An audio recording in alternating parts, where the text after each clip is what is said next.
Hello, galloping housewives. Sorry, car wasn't in gear. Yeah, that's well, I was about to say it's kind of morning I'm having. It's not actually. I'm being reasonably onto it this morning. Reasonably productive. Only running. Well, I'm not running late at all. I'm just had anticipated leaving a bit earlier than this, but that's fine. I'm exactly where I need to be. Yeah, so hi, I'm Siobhan, the Galloping Housewife. If you are not a regular watcher, welcome. And I am off. This is my daily yard commute, going out to my ponies, which they're about half an hour away from my home. And I am going out to play with them both. I'm hoping to take Percy for a bit of a hack today, if I can get out there and get on him before it gets too late and the chances of it getting a little bit dark, because it does that awfully early up here in Scotland. Although it's getting later obviously it's like we're past the equinox and it's getting later every day, but it's like quite noticeably later. It used to be pitch black at 4 p.m. and it's now like you almost make it out to 5 before it gets too dark to see anything. So yay, summer's coming. So hopefully I've got a couple of appointments on the way out there, and I'm just going to pull in here so that man with trailer can get past. That's my car telling me that I'm too close to the reeds, which I'm not. And I guess I was, again, changing subject a little bit. I tend to talk a little bit about self-motivation and getting yourself going and operating yourself in the world, and also I chat a bit about the horses. Obviously I talk about what I'm doing with the horses every day. I don't really know whether that interests people, and I honestly don't care. I do care. I care about you deeply, but no, it's people might find it interesting, my progression and what I'm doing with them, which is not a lot at the moment. Just trying to get Percy fit for competition, and hopefully going to get back on Mitch in the next couple of days, because I've been off him because he's been out with his eye problem. But yeah, so I was just going to chat a little bit today about self-care, but and which is a topic I touch on quite a bit, but also as it relates to health and fitness. You may know that one of the three main topics that I cover in my on my Facebook page and my website, and in the courses I am and will be providing, the three main topics are health and nutrition. Background as a registered nurse, and lots and lots of extra study about health and nutrition, mainly started with a personal interest in the subject, and then I just kind of geeked out and got a bit nerdy on it.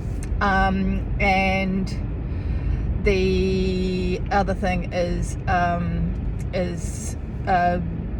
business and work, because I recognise a lot of people are in traditional employment, but it's about and finances a little bit, but finance is a lot. It's about where you make your living, but sort of advice and ideas for people that are within the equestrian industry, especially because we have unique challenges, and it's and just different expectations and so much ability, and that we don't recognise.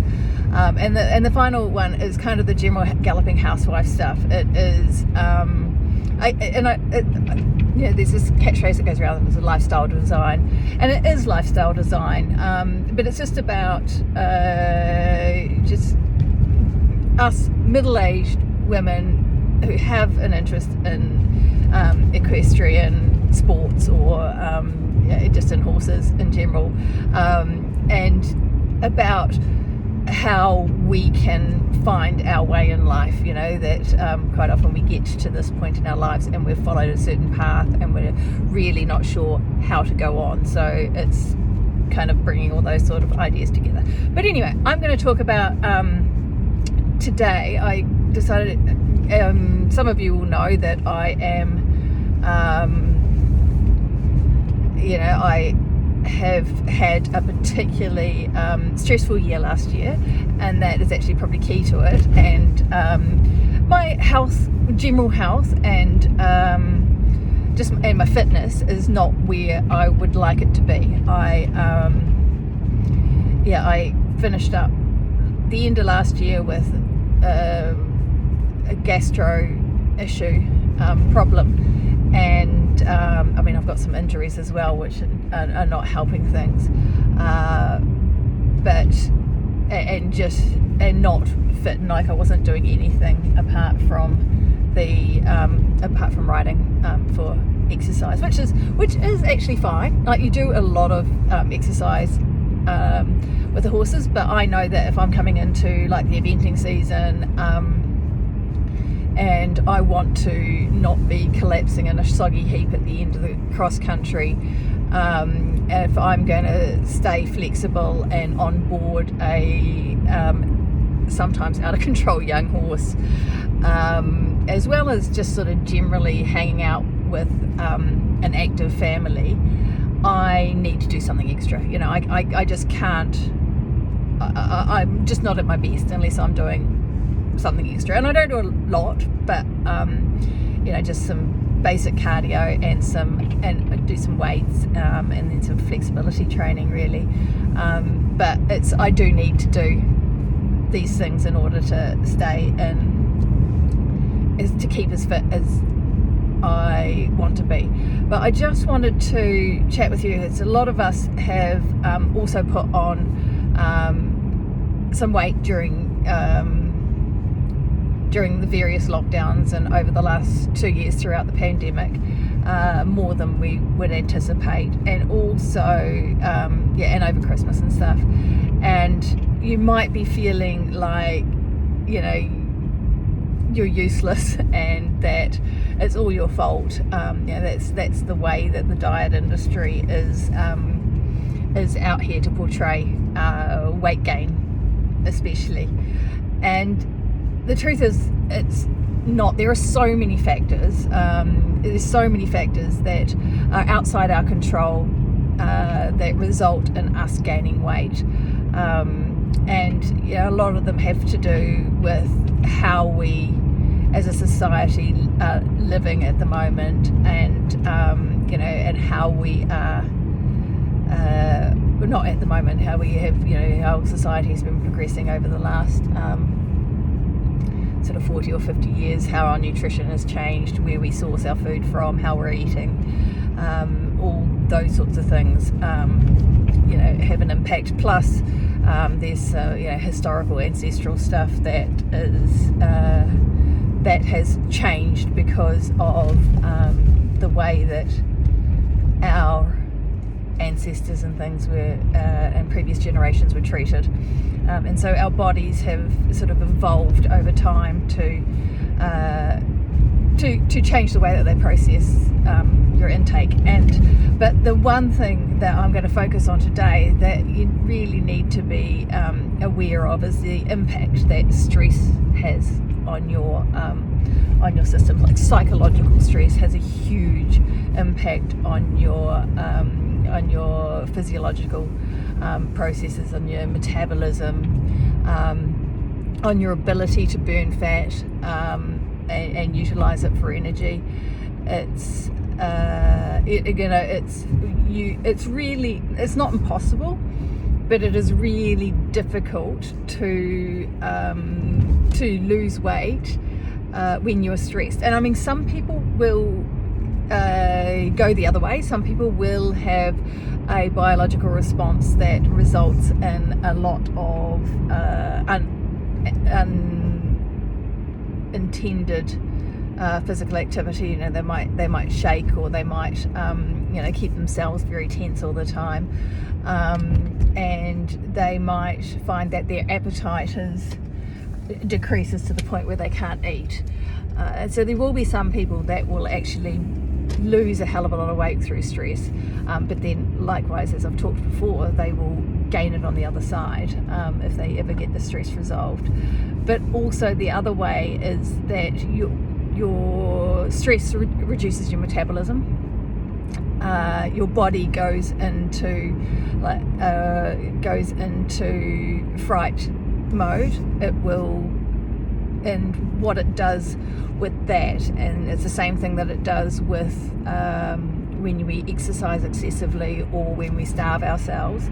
The body interprets these stresses, because they're all stresses, whether they be physical or psychological.